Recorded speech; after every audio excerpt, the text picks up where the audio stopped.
To you, Mark Sudduth, HurricaneTrack.com, here with your Hurricane Pro and HD video blog for Sunday, the 20th of October, 2013. Atlantic Basin is quiet. It's going to remain that way for the next several days at least. So let's jump over to the Eastern Pacific, where we do have Tropical Storm Raymond to the south of the Mexican coastline here. Interesting track.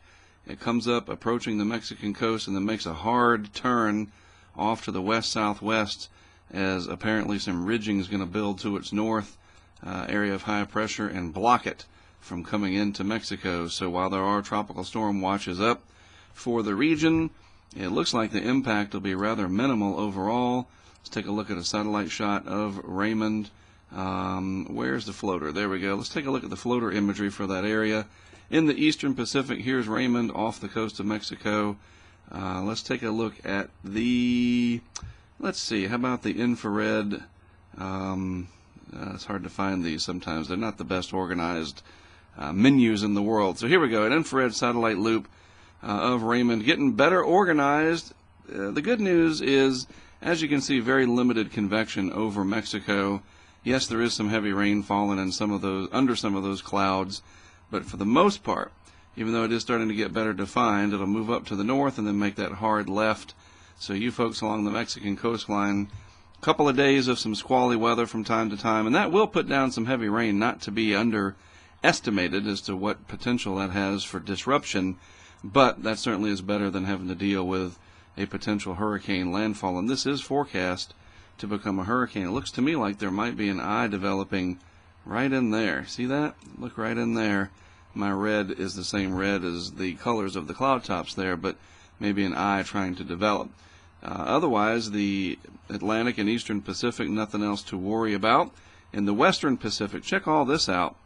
Here we have in the Southern Tropical Pacific, and then two areas of interest outside of Typhoon Francisco. All kinds of things going on out there. Like I said, it's like their season is just kicked into high gear. Francisco, typhoon, down to a Category 4.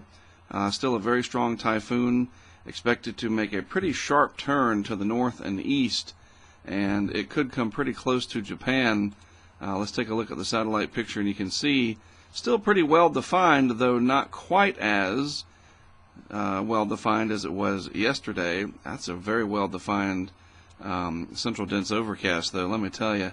This is the other area of interest that was trying to develop to the north and east, and maybe this is competing just a little bit with the convection that's going on with the typhoon. When you get two areas trying to develop at the same time, even though one is certainly stronger than the other, that competition for the latent heat in the atmosphere usually makes them both suffer and can help knock one that's really strong down.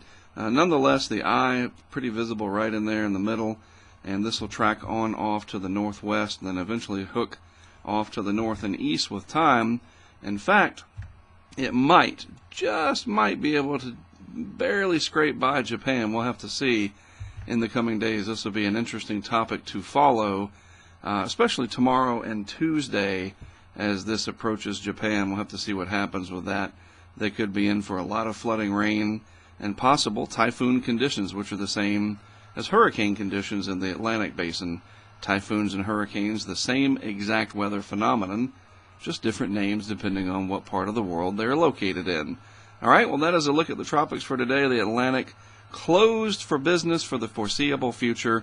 No Hurricane Sandy events this year, it looks like. We are coming up on the 1-year anniversary of Sandy, believe it or not. And it was 8 years ago this coming week that powerful Hurricane Wilma lashed the Yucatan Peninsula and then made that turn into Florida, being the last hurricane to hit Florida. No hurricanes in Florida for the past 8 years, and the last major hurricane in the United States. I'll talk about that more later in the week once we get to the 8-year anniversary of that, and what the significance of that is, how long we have gone without a landfall of a major hurricane or any hurricane in Florida for that matter. Have a good rest of your Sunday. Thanks for checking in. Again, I'm Mark Sudduth, HurricaneTrack.com, my website. Always an honor to produce these videos for you on Hurricane Pro in HD, and I'll be back with more for you tomorrow.